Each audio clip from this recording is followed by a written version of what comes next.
So here's the sentence. The High Lord wants to ascend to become the Torg before the other lords do, and is having difficulty doing so because the heroes keep stopping him by disrupting his evil power-sucking machines. Okay, there we go. It's a pretty good sentence. I mean, that's the basis of what this channel is built on, the sentence. We use that for all of our campaigns. And it is also the sentence that kicks off Torg Eternity. This is the lore behind Torg Eternity.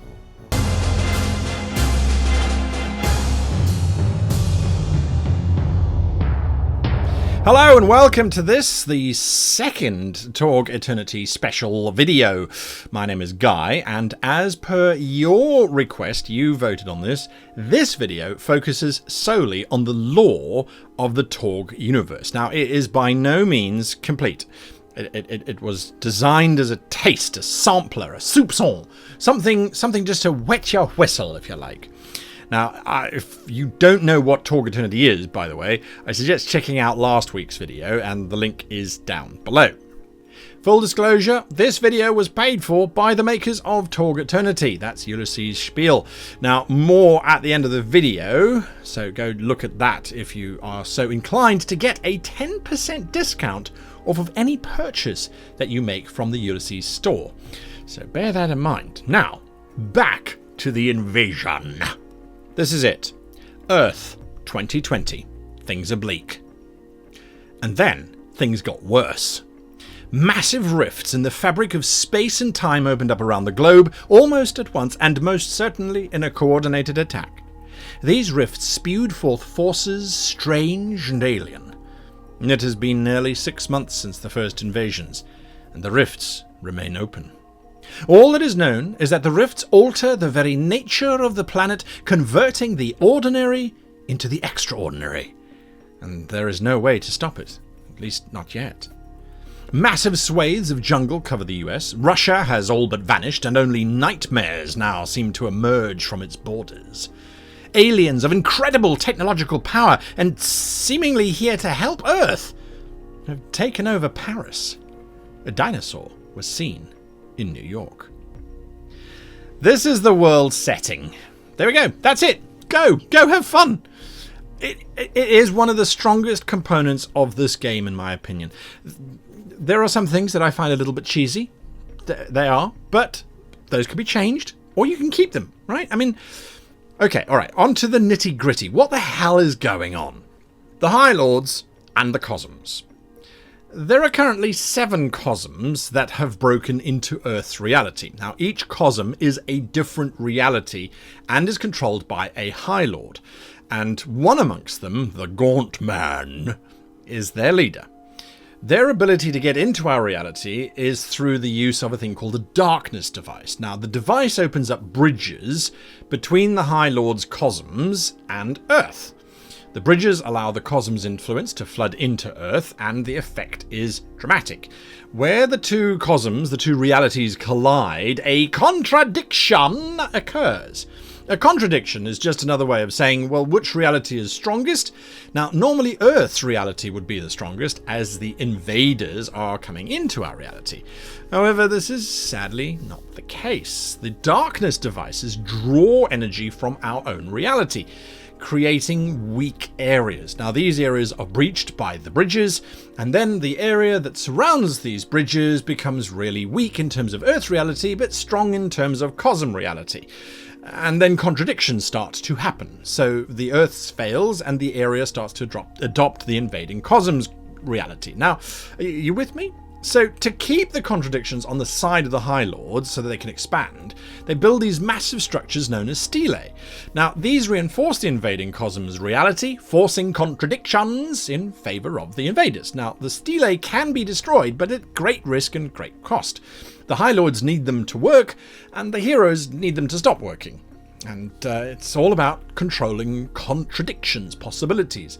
So when a contradiction of two realities occurs, only one reality can remain. It's a battle of the quantum state, if you will. Schrodinger's cat, that kind of stuff. Now, by way of example, you, a computer programmer from the 21st century Earth Cosm, would be a contradiction in a Cosm from, say, ancient Earth's past when dinosaurs ruled. As you enter the Cosm, a contradiction happens. Our computer programmer, you, either vanish into pure energy as the realities attempt to align, you're gone, or you're transformed into a primate human, who is thought of as a bit of a thinker in the tribe because he doodles on the cave walls, and also developed a 3-sided wheel, which is admittedly better than the 4-sided wheel because it reduces the bump ratio. Anyway, similarly, a T-Rex, when it runs out of its own Cosm and into, say, Earth's Cosm or into someone else's Cosm, it might turn into a mechanical dinosaur-shaped killer robot or a particularly aggressive chicken. So that's how contradictions work, right? Okay, so what are the realms and who are their High Lords?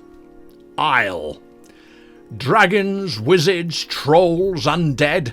Isle is high fantasy. Elves plot from shady forests, dwarves dig deep.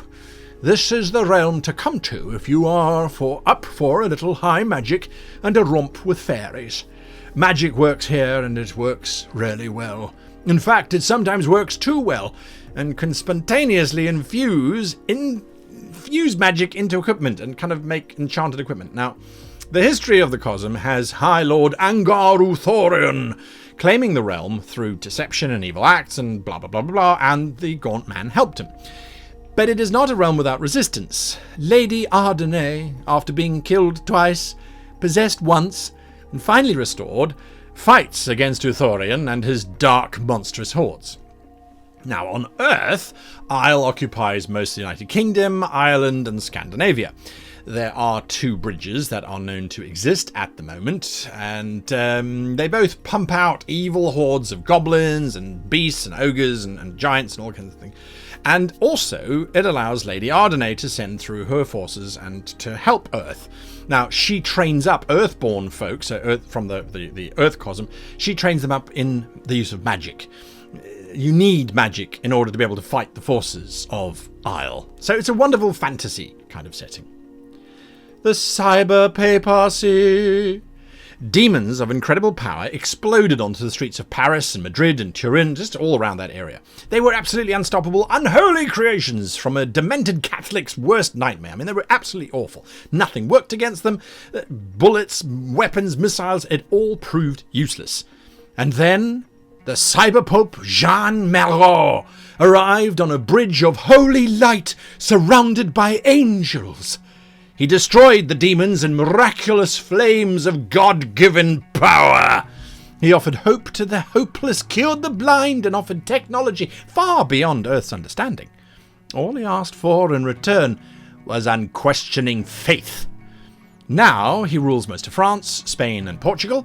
The Cyberpapacy brought with it cybernetic implants, the GodNet, and an AI that listens and learns to every conversation going on. The Inquisition is back! Ha ha! You did not expect! No one expects the Inquisition!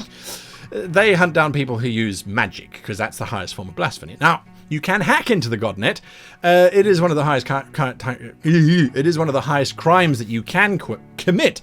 But that gets you into the reliquaries, which is it's a tech store of all the technology that they have, conversations of world leaders, blackmail stuff. I mean, it's really, really cool. So this is a cyberpunk dystopia on religious high octane. Everyone is watching for heretics. Church police patrol the streets in augmented holy armor, and those who disagree are taken and tortured to confession. It's a great place to come shopping for, a new set of eyes or a working liver or something like that. It's not so good if you happen to be a mage, however. The Living Land. A T-Rex fights off a pack of saber-toothed tiger-riding lizardmen, and ancient tombs hold secrets to lost worlds forgotten in time by the humans and the strange Aidanos, the reptilian humanoids who inhabit this cosm. It's a savage land of prehistoric terror. Tribes of lizardmen roam the dangerous mist-covered forests and jungles, all united under Baruch Ka, the Tsar of the Cosm, the High Lord of the Cosm. Now, he uses the incredible power of his Cosm to grow, and rightly so. The living land is termed that specifically because it grows. Plants grow at double their speed. Animals grow twice as large, and the world seems more verdant than ever before. I mean, the dinosaurs. That's all I need to say, really. So there are small pockets of resistance that have popped up, some from the tribes of the Idanos, who mostly help the humans and sometimes eat them, and then of course humans who are living in fortresses made out of old buildings and destroyed cities that haven't been overgrown yet. So it's a violent realm, and destroying the stelae that are holding it in place, it's often more difficult just to get to them than it is to actually destroy them. The Nile Empire. A biplane sails forlornly over the ruins of a giant Egyptian temple. From the middle of a temple, a massive surface-to-air missile battery turns, locking on. The biplane drops a single bomb, small, unremarkable. It lands, missing the battery. And then it explodes, spraying out a wave of blue-green energy. The missile battery, caught in the energy, shimmers, and a moment later, crumbles to dust. Dr. Mobius's marvelous machine muncher bomb has worked again. It's the 1930s, and pulp action heroes fight pulp supervillains in dastardly duels of daring. Well, that's it. It's called the 10th Empire, or the Nile Empire, and it is ruled over by a supervillain, scientist genius High Lord. That's his full title. Now, he uses his inspired genius to rule over a new Egypt as Pharaoh Supreme. Although he doesn't have unified resistance working against him, there are superheroes who are basically ordinary folk with big hearts and lots of plucky courage, they always seem to have a knack for ruining his plans. Mummies, mechanical monsters, and monologues rule the sands here. Orrorsh. Now, the Gaunt Man, the mastermind behind the invasion of Earth, leader of the High Lords, and keeper of Orrorsh. Invading the Indian subcontinent, the Gaunt Man's forces range from thralls to living undead to vampires. It's a dark and cult-rotten place with fields of undead rising up from rotting corpses. Now, over 1 billion people are under Orrorshian control, and that makes them the most powerful Cosm by numbers on the planet, and that's something that's very, very dangerous indeed. Now, luckily, or unluckily, I'm not sure, help has arrived in the form of Victorian soldiers. Another Cosm, once invaded by the Gaunt Man in the past, and it's now kind of free of his tyranny to a degree. It's followed through on one of his bridges to Earth, and now it fights for themselves and for Earth. Although it's not as benign as they'd like us to believe, the Victorians bring serious expertise in fighting Orrorsh forces. But at what cost? This is a dark time indeed. Pacifica. Who doesn't like a good plague and a faceless High Lord? I mean, yeah, who doesn't? No one seems to be ruling the Pacifica region other than a corporation out of Tokyo, Japan called Kanawa. Uchi Kanawa and his sister Eiko head up this mega corporation, and it would have just been another billion-dollar company, just another one of those, but for the plague that swept across southern China, Korea, and Japan. The Kanawa Corp didn't have a cure, but they certainly had the ability to help those who were infected for a small fee. Now, it really was a small fee. So, offering aid to governments unable to cope with this epidemic, Kanawa took its rightful place, I should say, as leader of Southeast Asia. So no one is fighting the High Lord of Pacifica because there is none. There are rumours that suggest it might be Uchi or Eiko, but there is no evidence to support that. There's nothing. So now there are plague victims, and they're called hopping vampires that do need to be dealt with. And of course there's corporate espionage that's rampant, and there are gangs and that sort of thing, but there's no single evil that seems to exist in the neon painted alleyways of downtown Tokyo. I love that. So we don't know who to fight there yet. Tharkold. It's seldom that I smile because of a devious plot twist. Tharkold is all about that. Demons infused with cybertech invade Russia. The Russians fight back, and when all is nearly lost, the Russians launch a tactical nuke against the demons. It blows up. It blows up half of Moscow. It blows up half of the demons. And it does something completely unexpected. The demons have a hierarchy that are led by the 7 dukes.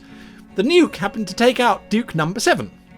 So Kranod, greatest of the remaining dukes, offered his place, the 7th Duke, to the Russian president, who accepted it. Now Russia is actively working to help the invasion because it benefits them. Ironically, the dukes are living life so well in Russia that they're not too concerned about rapid expansion. So, there you go. The resistance exists, fighting not only the bloated techno-demons, but also the corrupt Russian government. It's a grim, dark place full of unknowns, horrific demons, and a single flame of hope. I have to say, I think it's my favourite. Long live Mother Russia. And anyway, that's it for this week. That's our very long journey into the lore of Torg Eternity. Now, next week, you tell me in the comments down below. Do you want me to go through character creation, rules clarifications, or a short playthrough? Now, if it's a playthrough, it might be delayed by a week, as sadly I can't just snap my fingers and find players. I mean, I could Seth Skorkowski it, but nah, that's his space. I mean, Torg is weird enough already. So if you found this video insightful, hit the like button, or even the subscribe button. I mean, just do it. Just do it. Do it. Anyway, thank you all for watching all the way to the end. I really do appreciate that. There is a link in the description below for a special 10% discount on all Torg Eternity stuff from their website. The more I read the system, the more I love the game. I mean, like some living land fungus or an Orrorshian plague, it gets in under your skin and just makes you want to play it more.